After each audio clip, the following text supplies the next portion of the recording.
menjadi lebih baik. Gitu ya.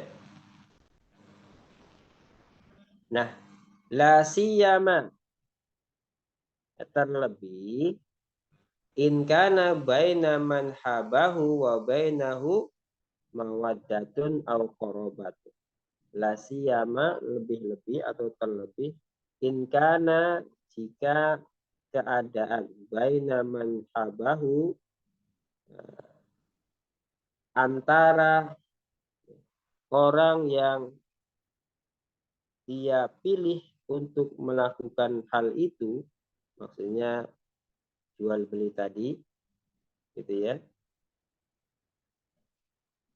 terdapat hubungan kasih sayang bahkan kekerabatan atau kekerabatan, ya, fa inna sahibahu yubghiduhu wa yadhumuhu, maka tentu ya orang yang memiliki perdagangan tersebut itu akan ya marah, ya memarahi, bahkan mengumpatnya, ya, mencela gitu ya. Dam itu mencela atau mengumpat gitu. Fa inna sahibahu, maka sesungguhnya pemiliknya ini yubghiduhu wa yadumuhu, ya, maka pemiliknya ini akan membenci bahkan mencelanya. Wa yara annahu qad khanahu wa dahana qaribahu aw sadiqahu, serta memandangnya, wa yara gitu ya, dan memandangnya, annahu bahwasannya, qad khanahu, dia telah mengkhianatinya, wadahana qaribahu, dan memihak orang dekatnya, keluarganya, au sahibahu, atau bahkan teman-teman. Nah, teman-teman, yang dimaksud dengan pemilik perdagangan itu adalah masyarakat secara umum dalam sebuah masyarakat itu ya.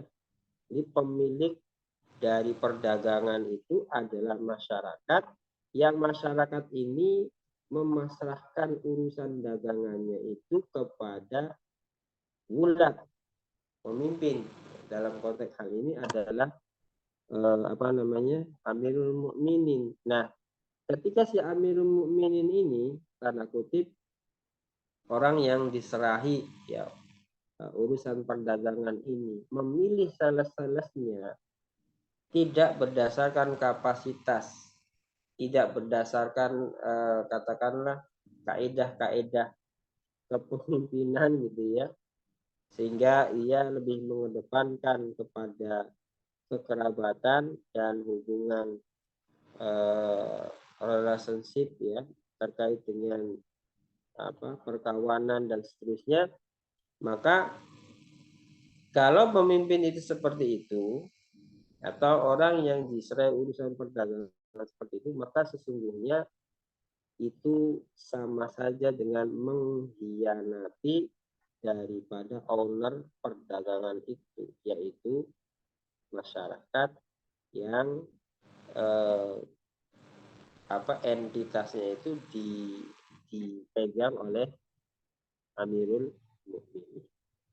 Itu kesimpulannya, bahwasanya yang dimaksud dengan tauliyatul aslah itu adalah memberikan jabatan kepemimpinan kepada orang yang terbaik yang ada di tengah-tengah masyarakat pada sistem yang terbaik, gitu ya. Nah, di sini teman-teman ada taklik, ya, ada komentar dari Syekh Ibnu Utsaimin, ada poin footnote 1 ya, bisa dilihat di bawah itu. Nah, berkaitan dengan paragraf ini, Syekh Utsaimin memberikan taklik atau komentar atau syarah komentar gitu ya, di mana beliau berkata, bayyana al-muallifu rahimahullahu ta'ala. Muallif atau penulis yaitu Syekhul Islam Ibnu Taimiyah bayyana telah menjelaskan annal umara'a wal hukama bahwasanya para amir wal hukama dan para penguasa, ya, amir dan penguasa itu adalah ya bulat dalam hal ini, gitu ya. Itu adalah nuwabullahi ala ibadihi, yaitu wakil Allah atas hamba-hambanya, gitu ya. Maksudnya adalah yakni annallaha, maknanya adalah bahwasanya Allah Subhanahu wa taala istinabahum alal ibadi, mewakilkan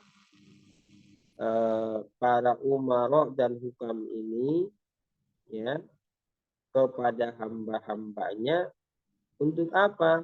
Liyuqimu syari'atallahi subhanahu wa ta'ala fihi, ya, untuk menegakkan syariat Allah subhanahu wa ta'ala fihim, kepada mereka. Jadi para wulat dalam hal ini adalah al-umara wal hukam, disebut sebagai nuwabullah itu bukan seperti apa ya, penyambung lidah Allah, bukan.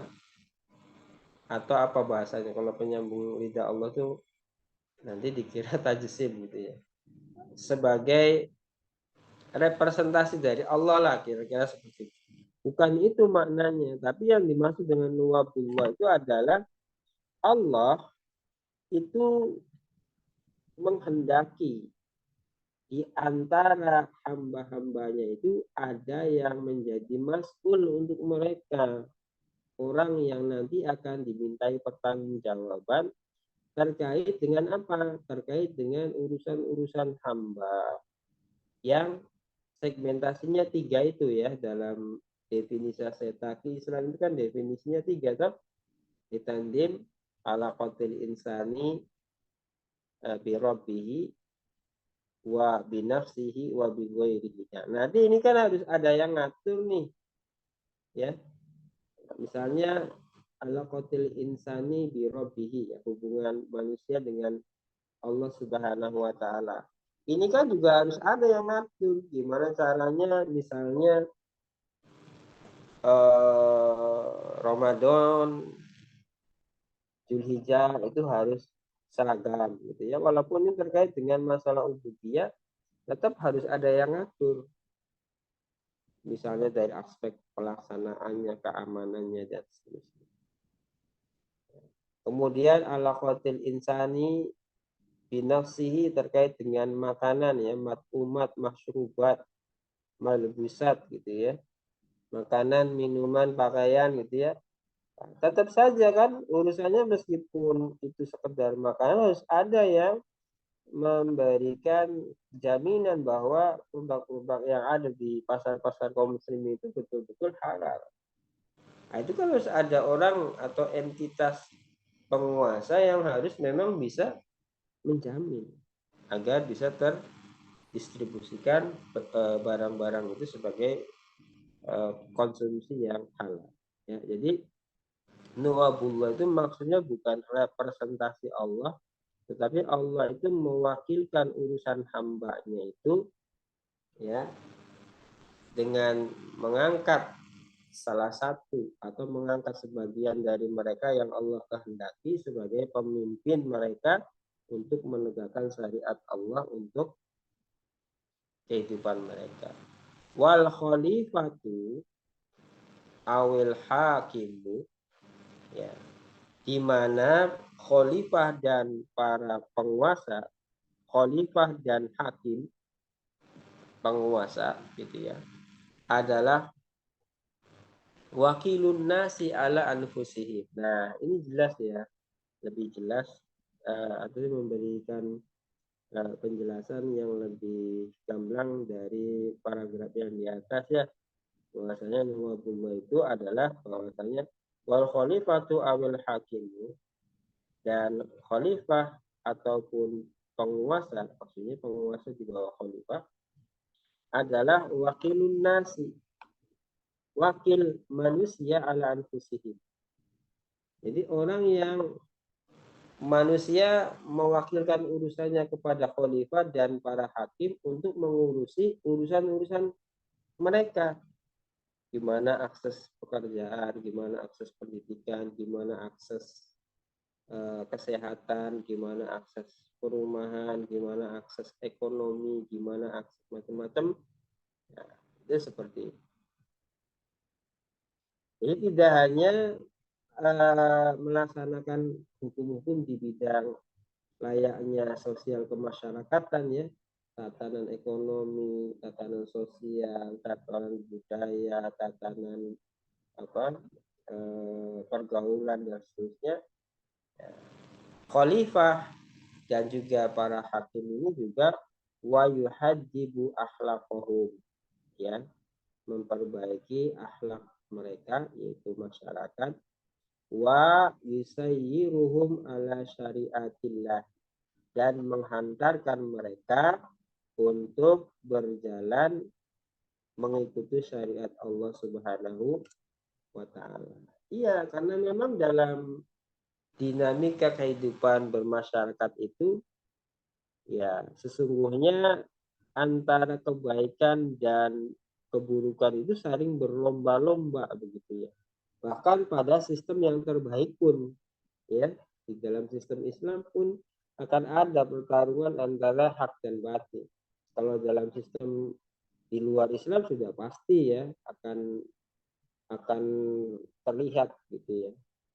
Bahkan mungkin bisa saja kalah yang haknya menang yang batilnya, atau lebih banyak yang menang batilnya daripada haknya. Di dalam sistem Islam itu keberadaan pemimpin itu untuk memenangkan yang hak dan menumbangkan yang batil.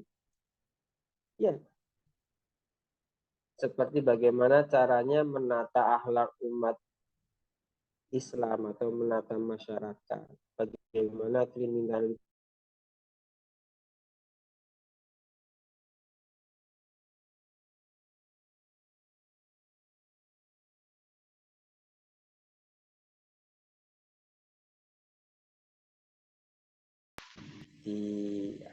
ditahdib oleh Islam untuk kemudian menjadi baik.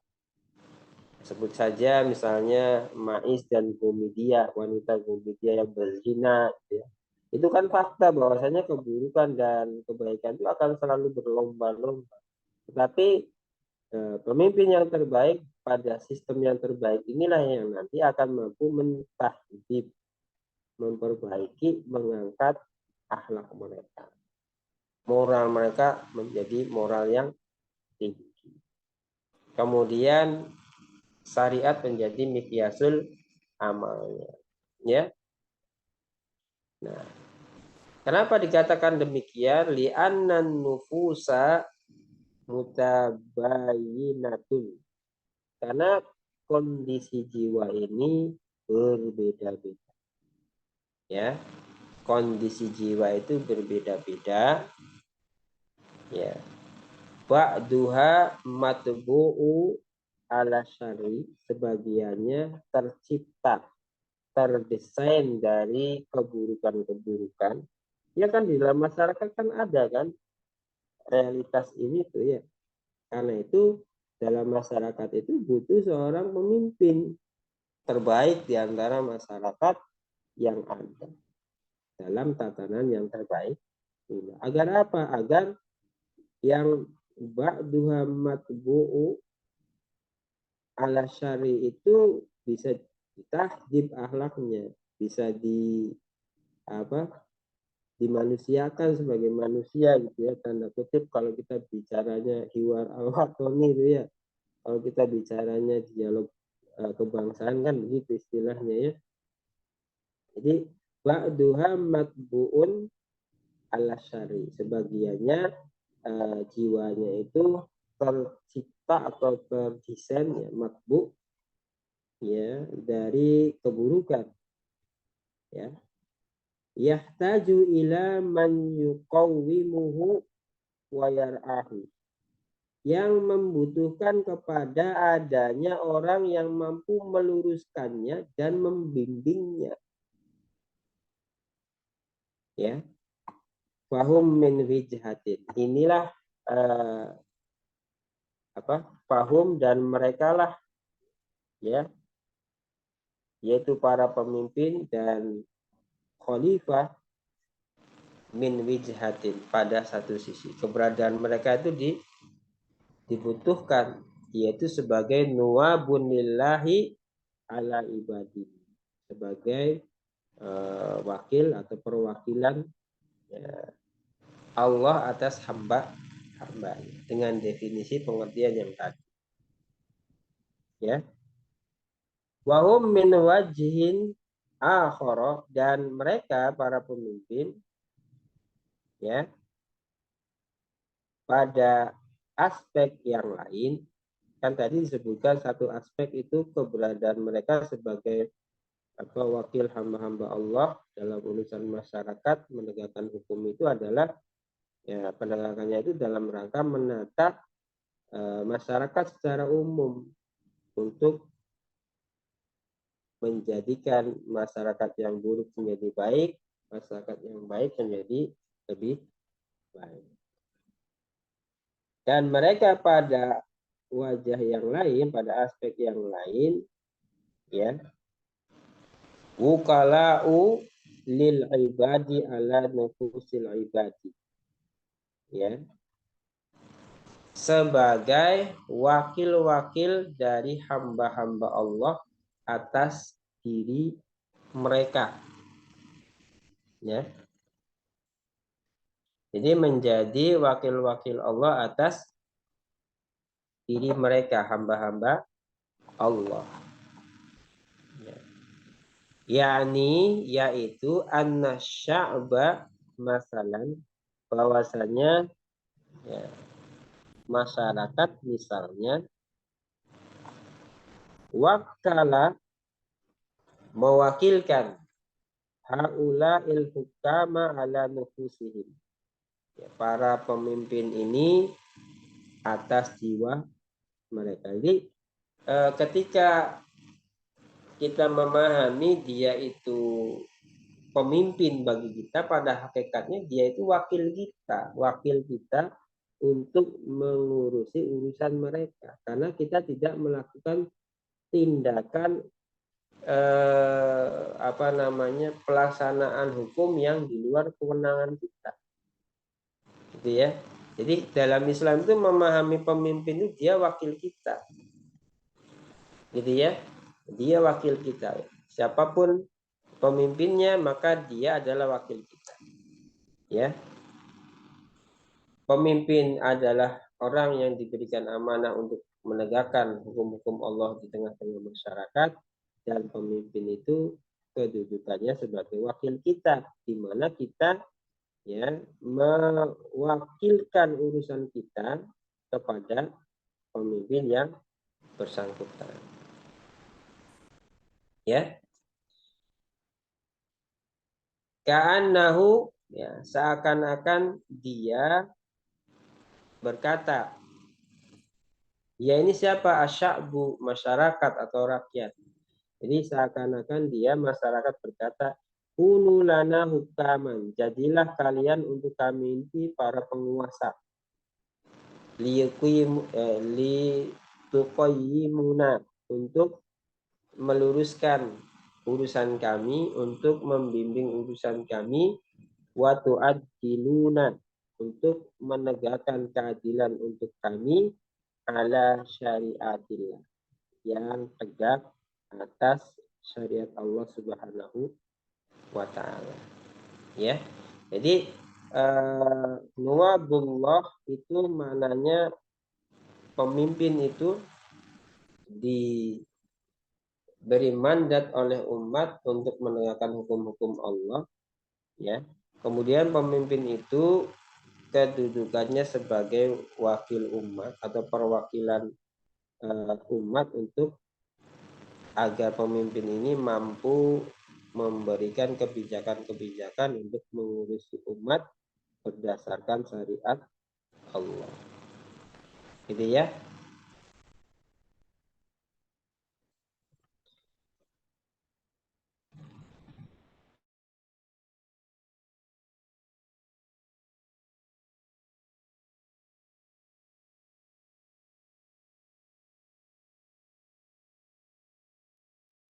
Tidak. Berkata, jadi pada pemahaman seperti ini Saya ini nggak ada sinyal. maka boleh ya seseorang berkata inna hadza naibun anillahi fil khalqi. Sesungguhnya ini yaitu kepemimpinan adalah wakil, ya, bukan kepemimpinnya. Inna hadza sesungguhnya pemimpin ini naibun anillahi, wakil dari Allah fil khalqi untuk hamba-hambanya. Au anna hadza khalifatullah ta'ala fi ardihi ma asbaha dzalika.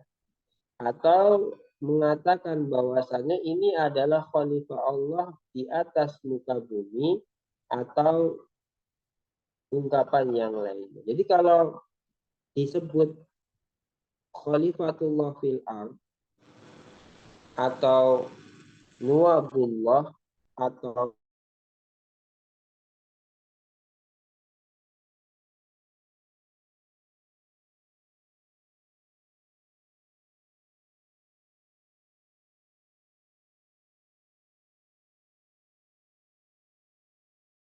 representasinya Allah, maka konsep ini ya batil, seperti layaknya negara teokrasi seperti di mana Roma ya. Jadi kata Pope ya itu kata Tuhan. Nah kalau di khalifah kan enggak. Oleh karena itu memaknai khalifatullah fil ardi atau nuwabullah atau naibun anillah itu bukan seperti pemahaman negara teokrasi bahwasanya khalifah itu wakil Tuhan. Tetapi Allah mengangkat di antara hamba-hambanya itu amanah kepemimpinan untuk menegakkan hukum-hukumnya agar diterapkan dalam masyarakat. Posisi orang-orang yang dipilih oleh Allah itu keadaannya sebagai wakil Allah untuk menata hamba-hambanya. Begitu ya. Nah, oleh karena itu di sini diberi penegasan walaisal makna annallaha azza wa jalla ajizun. Dan ini tidak bermakna bahwasanya Allah Subhanahu wa taala ajizun, lemah gitu ya. Atau tidak mampu dalam menegakkan hukumnya di muka bumi di mana hamba-hambanya itu diciptakan. Jadi maknanya nggak begitu. Hatta yudhara ila man yunibuhu au yuwakiluhu. Sampai-sampai Allah terpaksa harus ya mewakilkan atau mengangkat orang untuk menjadi wakilnya. Bukan begitu maknanya tadi. Maknanya ya, seperti yang tadi dia. Balil makna akan tetapi maknanya adalah anallaha subhanahu wa ta'ala ja'ala haula'i yuqimuna syari'atallahi fi ibadillahi. Jadi yang dimaksud dengan khalifatullah fil ardi atau fi ardihi atau nuwabullah atau naibun anillah itu maknanya ini. Makna pendeknya ini. Annallaha ta'ala subhanahu wa ta'ala ja'ala haula'i yuqimuna syari'atallahi fi ibadillahi. Bahwasanya Allah Subhanahu wa taala menjadikan orang-orang ini yaitu para hakim, para penguasa khalifah pemimpin di atasnya adalah syariat yukimuna, untuk menegakkan, mereka ini untuk menegakkan syariat Allahi fi ibadi, syariat Allah ya di, untuk hamba-hambanya. Sekarang tinggal ada satu masalatun, ini terkait dengan surat Baqarah ayat 30 ya, tentang wa id qala rabbuka lil malaikati inni ja'ilun fil ardi khalifah qalu ataj'alu fiha may yufsidu fiha wa yasfiku dima wa nahnu nusabbihu bihamdika wa nuqaddisu lak ila akhir ayat. Tinggal ada satu pertanyaan lagi, ada satu masalah lagi berkaitan dengan tafsir Syekhul Islam Ibnu Taimiyah di dalam surat 2 ayat 30 ini. Mas'alatun, ada sebuah masalah, amma ma jaa fi tafsiri Syekhul Islami liqaulillahi ta'ala lil malaikati, ya.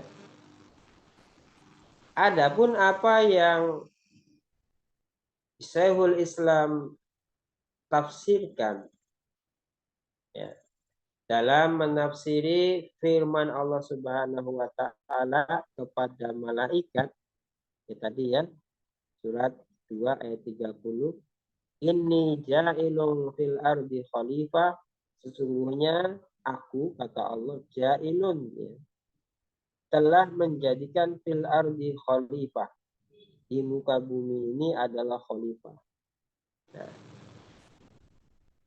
falaisal makna, maknanya bukan khalifatun anillah, ya, bukan khalifah dari Allah, tanda kutip khalifahnya ya, ya,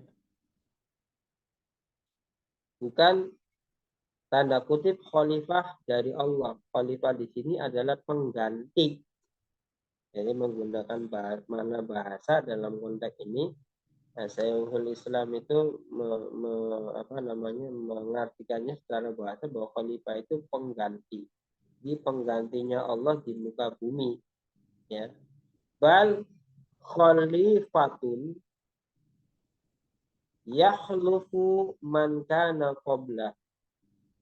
Akan tetapi khalifah atau pengganti yakhlufu, yang datang, man kana qablahu, ya, yang datang dari entitas sebelumnya. Jadi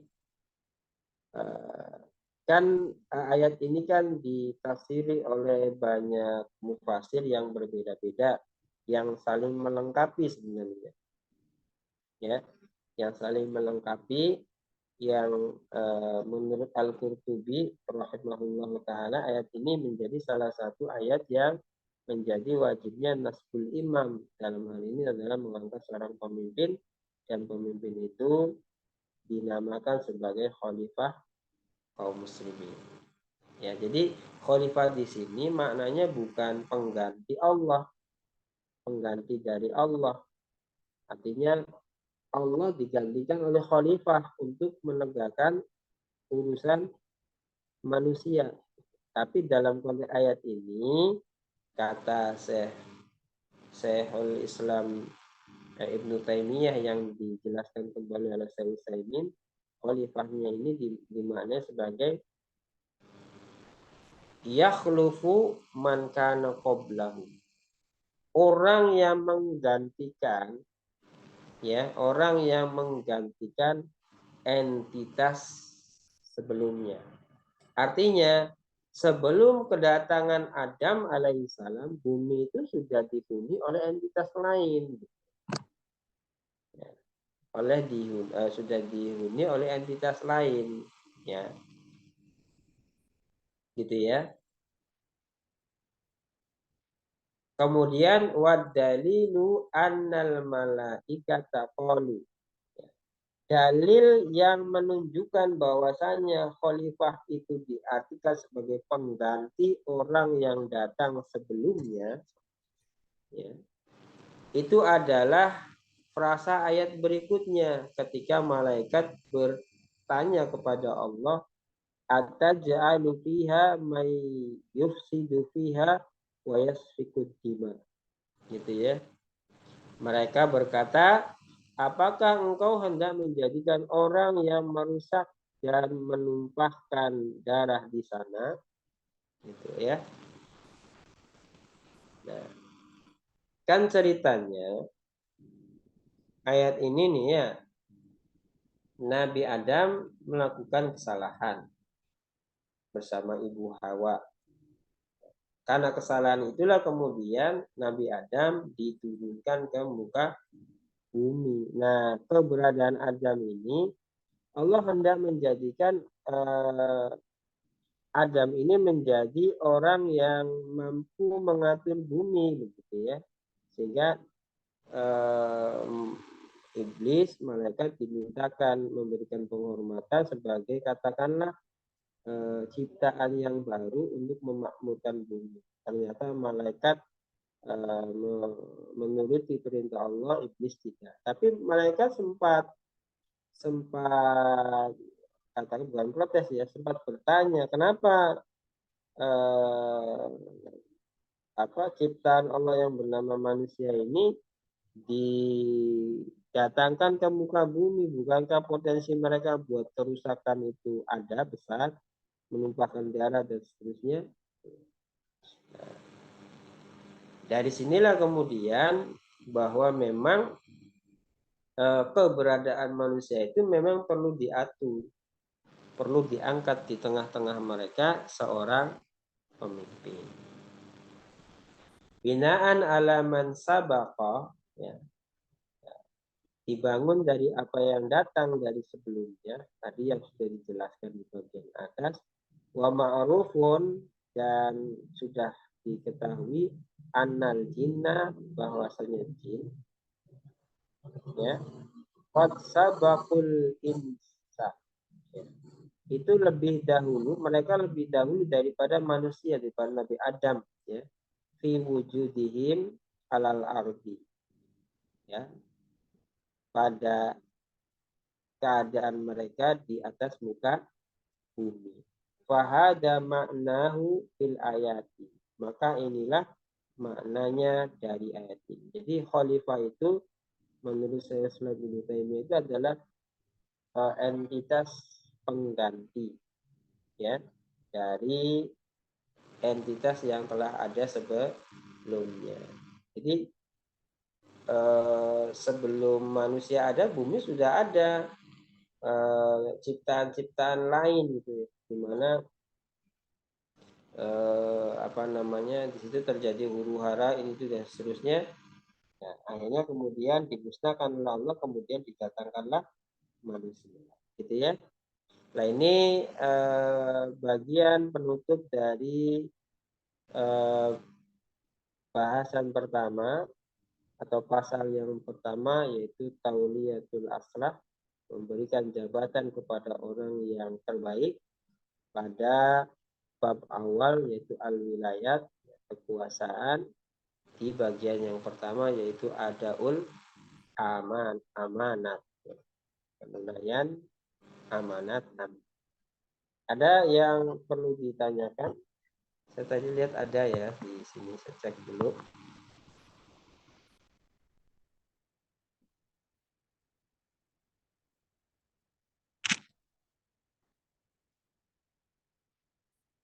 Assalamualaikum warahmatullahi wabarakatuh. Waalaikumsalam warahmatullahi wabarakatuh.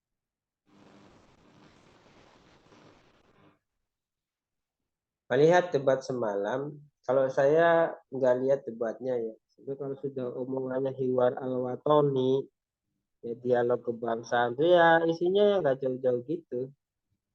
Ya. Jadi secara secara global ya nggak lihat, kecuali highlightnya lah ya, yang Bang Gibran nyari-nyari sambil menggunakan gestur seperti Sun Wukong gitu ya, seperti gesturnya Sun Wukong ya, Itu kan viral tuh. Ya. Adakah dalam kepemimpinan Islam dipimpin dengan pemimpin yang kekanak-kanakan? Ya kembali bahwasanya kepemimpinan di dalam Islam itu ada apa namanya asyurut al-inqadah. Selama apa nama syarat-syarat inqadahnya terpenuhi, ya legal dia, gitu ya. Kemarin kan sudah dibahas dan saya kira di dalam kitab Mutabanat juga telah dibahas bahwasanya ya legalitas kepemimpinan di dalam Islam itu adalah surutul inqad, ya, syarat-syarat legal menjadi seorang pemimpin di dalam Islam kan begitu. Ada berapa? Ada muslim, yang harus muslim, ada zakaron, ya, harus laki-laki.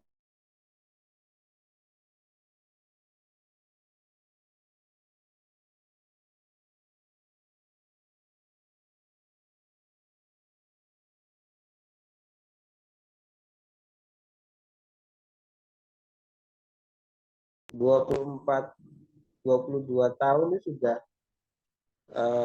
menjadi gubernur Adrianopel gitu ya. Utsmani sebelum menjatuhkan Konstantinopel. 24-nya sudah jadi penakluk Konstantinopel. Jadi kalau ngomongnya obrolan dialog kebangsaan itu jelas gak nyambung. Apa bukan gak nyambung.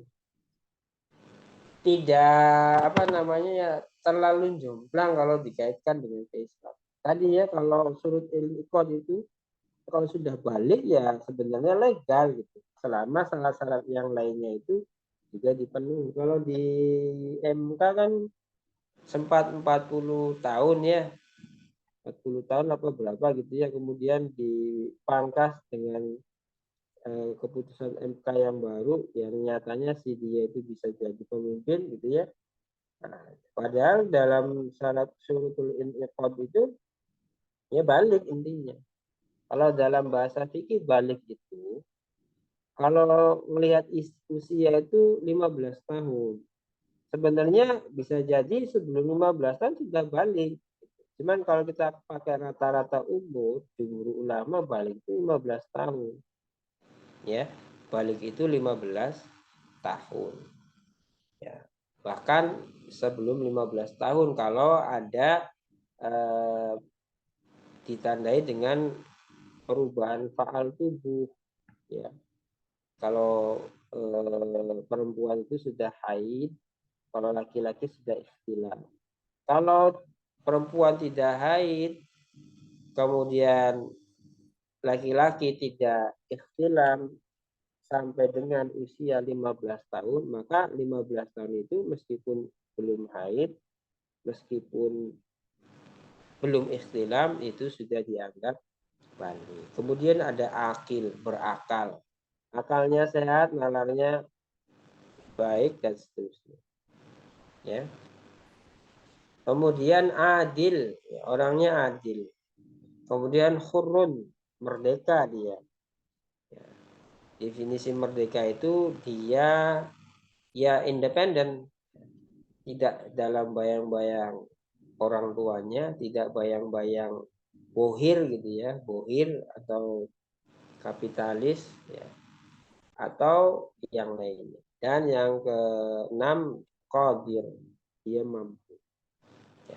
Jadi memang kalau debat-debat yang ada itu memang ya namanya juga kualitas hiwar al-watoni gitu ya. Dialog kebangsaannya begitu-begitu aja. Itu terang semalam saya tidak melihat secara utuh teman-teman kuotanya. Kalau kita kan paling kuota lihatnya gitu ya. Tapi highlightnya saya lihat tuh rame kan jadi bahan candaan dan ya. Jadi intinya kalau surutul inqadnya ada maka ya dia layak. Ya. Jadi pimpinan yang kekanak-kanakan itu adalah sebuah produk pada tatanan sistem yang tidak baik. Ya. Rasul itu ya mengkhawatirkan ya kepemimpinan yang sifatnya kekanak-kanakan itu ketika umat Islam ini tidak memperhatikan kaidah-kaidah dalam kepemimpinan, maka nanti akan timbul ya apa namanya akan timbul banyaknya pemimpin-pemimpin yang katakan baperan gitu ya. Nah ini kan masalah nih. Bagaimana kita mau pemimpin itu mau mariayahi orang, mariayah diri aja belum beres kan? Mungkin ya. Kemudian tidak etis dalam mensikapi realitas, berlebihan dalam menggunakan gestur, berlebihan dalam menyusun kata-kata dan seterusnya. Ya, jadi ya debat-debat itu mah kalaulah kita harus mau melihat ya anggaplah itu sebagai sebuah apa namanya tontonan yang menjadi bukti itulah kualitas pemimpin dari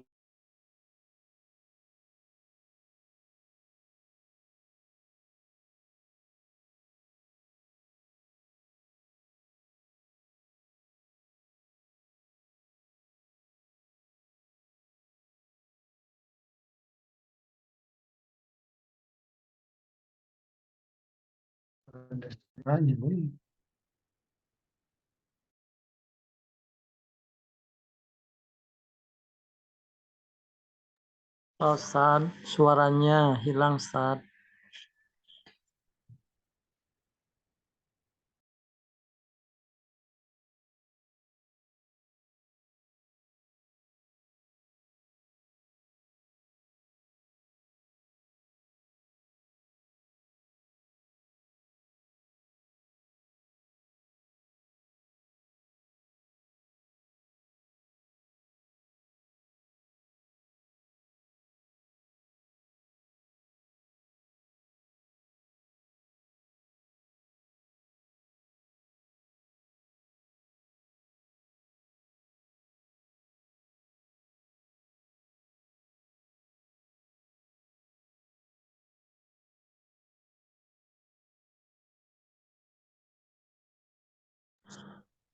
Oh, nampaknya Ustadz terlempar ya. Ya, kelihatannya begitu.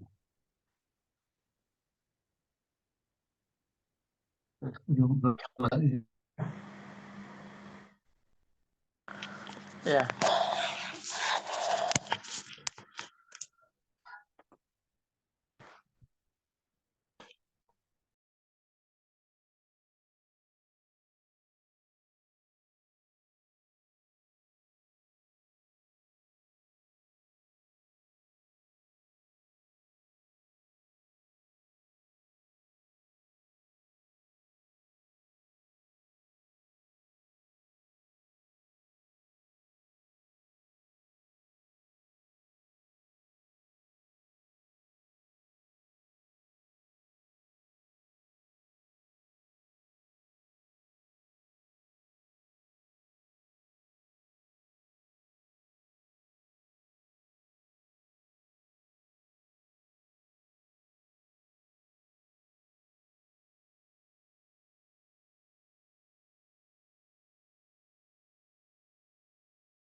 Ya.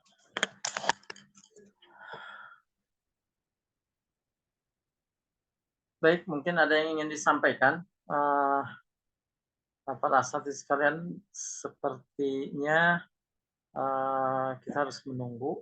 Barangkali ada yang perlu disampaikan nanti ke Ustadz tentang materi yang memang sudah kita bahas ya pada malam hari ini. Ya, jadi alhamdulillah pada malam hari ini kita sudah menyelesaikan satu bab ya mengenai bab awal mengenai amanah ya, memberikan amanah kepada orang yang tepat gitu. Baik.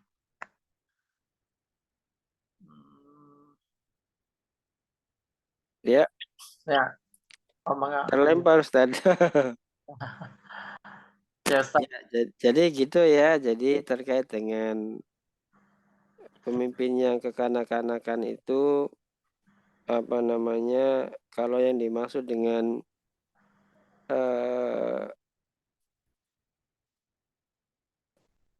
usia yang anak-anak atau di bawah 15 tahun yaitu belum layak. Tapi kalau sudah akil, sudah balik, maka secara iniqad dia sah. Tinggal menyempurnakan syarat-syarat yang lain gitu ya.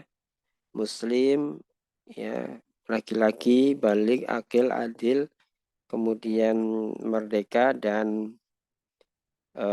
satu laginya adalah mampu. Itu Ustaz.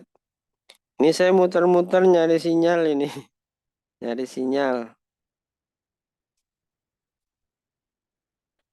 Ada lagi yang ingin ditanyakan?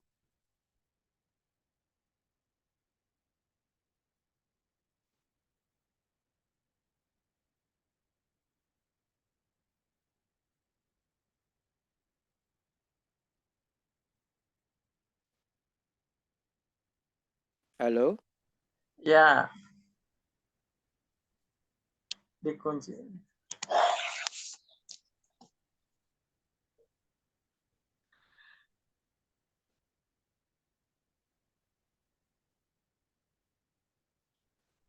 Ini karena terlempar chatnya tidak terbaca ya. Baru masuk lagi tuh.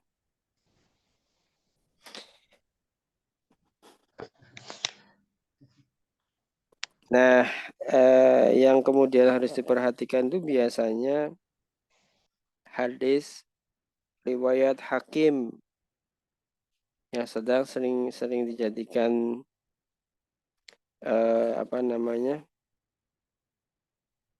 alat untuk tanda kutip ya, alat tanda kutip untuk kita seolah-olah menjadi yang tertuduh gitu ya. Yang tertuduh seolah kita itu tidak tidak menganggap penting dari sebuah kepemimpinan yang ada. Ya.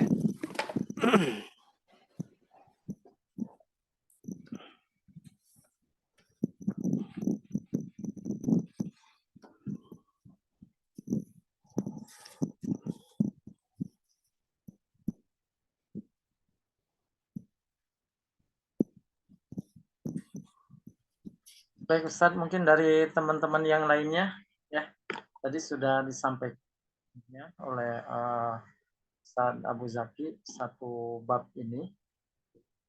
Barangkali dari awal pembahasan itu ada yang ingin ditanyakan. Mangga saya beri kesempatan kepada teman-teman yang lainnya gitu Ustadz. Ya, jadi gini. Sering beredar baik itu disampaikan oleh dai-dai ataupun melalui tulisan atau melalui flyer gitu ya. Hadis yang bunyinya begini. Man qallada rajulan amalan ala isabatin wa huwa yajidu fi tilkal isabati man huwa arda minhu faqad khanallaha wa khana rasulahu wa khanal mu'minina. Rawahu Al-Hakim. Ya. Nabi Shallallahu Alaihi Wasallam bersabda, barang siapa yang menugaskan kepada seorang hamba, kepada seseorang, ya, rojulan sih ya, kepada seseorang, kepada suatu kelompok, ya, sementara dia menemukan dalam kelompok tersebut seseorang yang lebih baik dari orang itu, maka sungguh dia telah mengkhianati Allah, Rasul-Nya, dan orang-orang yang beriman.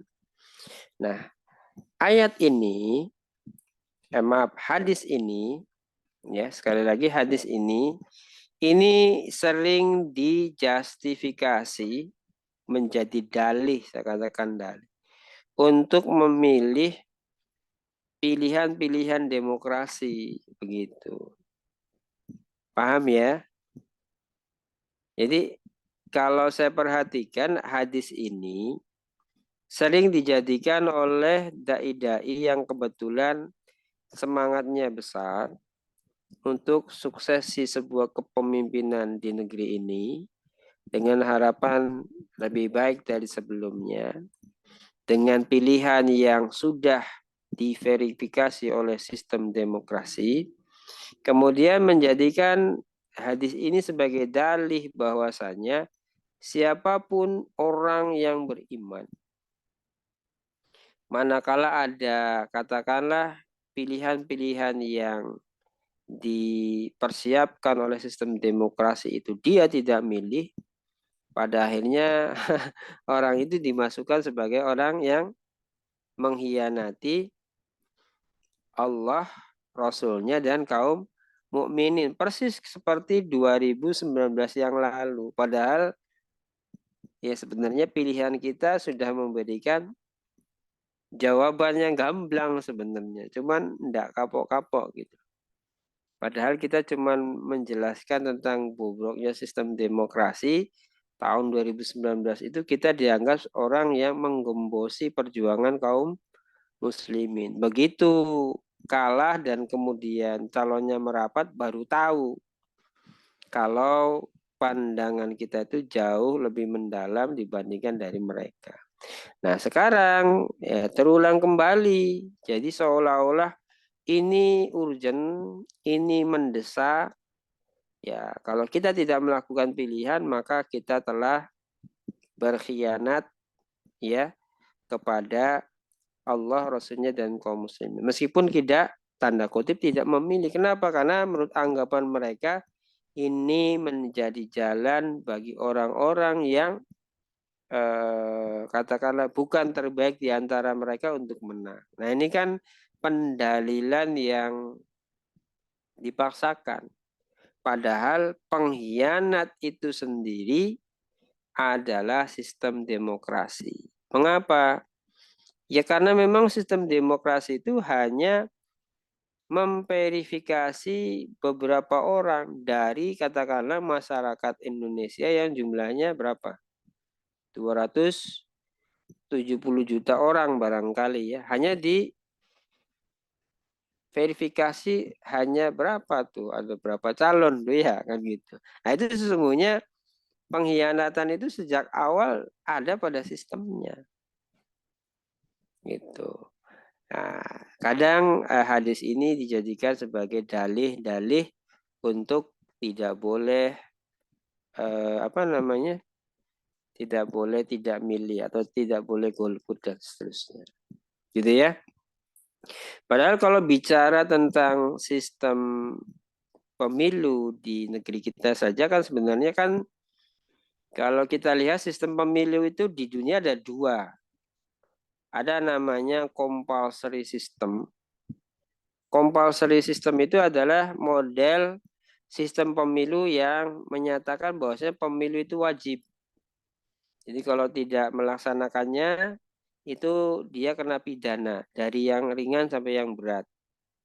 Ya seperti di negara-negara Skandinavia. Makanya negara yang menganut sistem pemilu yang compulsory system itu angka pemilihannya tinggi. Ya, kenapa? Karena nanti akan dipidana gitu, karena dianggap kriminal gitu. Nah, ada yang sistem kepemilihannya itu menganut sistem voluntary system. Nah, sistem voluntary system ini adalah sistem yang dianut oleh negeri kita, gitu ya. Sistem pemilunya itu menganut sistem voluntary system. Nanti bisa dilihat di Undang-Undang Pemilu, ya. Di Undang-Undang Pemilu bagaimana sistem kepemiluan di negara kita, di negeri kita, gitu ya. Itu adalah sistem voluntary system. Apa yang dimaksud dengan sistem voluntary system, pemilu dengan sistem voluntary system itu, bahwa memilih itu adalah hak. Ya. Yang namanya hak itu kan boleh ditunaikan, boleh tidak. Penunaiannya ya sebagaimana yang ada. Lagi pula kan asasnya langsung, umum, bebas, rahasia gitu ya. Jadi sebenarnya secara konstitusi saja ya, ya. Kalaulah seseorang itu tidak menganggap yang terbaik, ada yang terbaik dari yang direkomendasikan oleh sistem demokrasi, itu sebenarnya bukan satu hal yang kriminal karena memang sistemnya voluntary system. Di pemilu itu hak ya, hak saya mau milih mau enggak, mau abstain mau enggak, itu urusan saya. Atau selama menjadi hak maka itu bukan satu hal yang sifatnya kriminal, begitu ya. Ya, ini yang kadang-kadang ya, tidak dipahami oleh mereka gitu. Dulu ya di awal-awal, bukan di awal-awal ya, ketika kita mengajarkan sistem politik Islam di masjid, kita dilarang-larang gitu ya, melalui selebaran, melalui diskusi-diskusi, ya dilarang-larang atau setengah dilarang, ya atau bahkan memang melarang, cuman kitanya tidak menggubris gitu ya, dengan dalih masjid harus steril dari politik dan seterusnya. Tapi setiap kali datang masa-masa seperti sekarang itu mendadak mereka-mereka yang melarang menjadi seolah-olah politisi pemikir. Padahal mah ya begitu, akhirnya menggunakan dalil pun juga tidak tepat dalam penggunaan sisi pembacaan faktanya sehingga terkesan dipaksakan. Belum lagi pakai dalih-dalih. Nanti kalau yang misalnya melakukan pemilihannya itu banyak orang-orang bejat misalnya, dan seterusnya, apa nanti tidak bertanggung jawab kelak di yaumil kiamah, hisabnya berat dan seterusnya. Ini juga tidak tepat sebenarnya. Kalau ahlu sunnah wal jamaah itu memahaminya terkait dengan kaidah amal itu, innal jazaa min jinsil amal, bahwasanya balasan dari amal itu ya tergantung amal. Kalau kita nggak melakukan apa-apa kok menanggung dosa orang, kan nggak mungkin gitu. Nah, itu yang kadang-kadang menjadi rancu. Itu saja sih tambahannya, dan alhamdulillah kita sudah memungkaskan bahasan bagian pertama, yaitu adaul amanah pada pasal yang pertama, yaitu tauliyatul aslah, memberikan jabatan kepada orang yang terbaik. Ya, insya Allah nanti besok atau di pertemuan berikutnya kita akan masuk pada bahasan pasal yang kedua, ya. Pembahasan pasal yang kedua yaitu apa ini?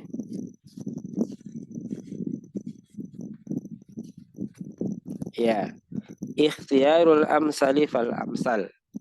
Nah, setelah pasal pertama, pasal kedua ini memberikan penegasan lebih, ya, yang intinya pasal kedua ini setelah di pasal pertama mengamanahkan bahwa pemberian jabatan itu kepada orang terbaik, ya, secara teorinya begitu ya, maka pasal yang kedua itu adalah ikhtiyarul amsali fal amsal. Jadi berupaya memilih orang sebagai pemimpin yang lebih ideal dan lebih ideal lagi. Jadi ya best of the best, orangnya best of the best gitu ya. Best of the best. Begitu Ustaz yang bisa disampaikan pada kesempatan malam hari ini. Al-afu ya karena tadi sinyalnya rupanya kurang bersahabat, keluar masuk gitu ya. Ntar penuh ininya, ntar ini gitu ya. Sehingga terputus-putus. Mudah-mudahan bisa dipahami. Mohon maaf apabila ada kata-kata yang tidak berkenan. Yang benar semata-mata datang dari Allah Subhanahu wa taala, yang salah karena kedaifan pada diri saya. Allahu minkum, saya kembalikan kepada Roisul Jalasah untuk menutup jalannya kajian kita pada kesempatan malam hari ini. Fadhil Ustaz. Baik, jazakallahu khairan. Para statis yang Allah muliakan, alhamdulillah tadi kita sudah menyelesaikan satu bab. Ada amanah. Satu pasal. Oh iya, satu pasal. Dan mudah-mudahan minggu depan kita pada pasal yang berikutnya ya Ustaz ya. Itu di halaman 109. Ikhtiyarul amanah fal gitu. Jadi seperti itu. Baik, mudah-mudahan tadi semua minggu depan kita bisa berjumpa kembali, bergabung, dan Allah sehatkan dan memberikan kemudahan bagi kita. Baik, itu saja mungkin Ustaz pada malam hari ini. Terima kasih kepada Ustaz Abu Zaki yang telah menyampaikan materinya, kemudian juga kepada para asatidz semua yang sudah mengikuti dari awal sampai akhir. Itu saja mungkin. Baik, kita tutup saja kajian kita pada malam hari ini dengan bacaan hamdalah dan doa akhir majelis. Alhamdulillahirabbil alamin. Subhanakallahumma wa bihamdika asyhadu an la ilaha illa anta astaghfiruka wa atubu ilaik. Billahi fi sabil haq. Assalamualaikum warahmatullahi wabarakatuh. Waalaikumsalam warahmatullahi wabarakatuh.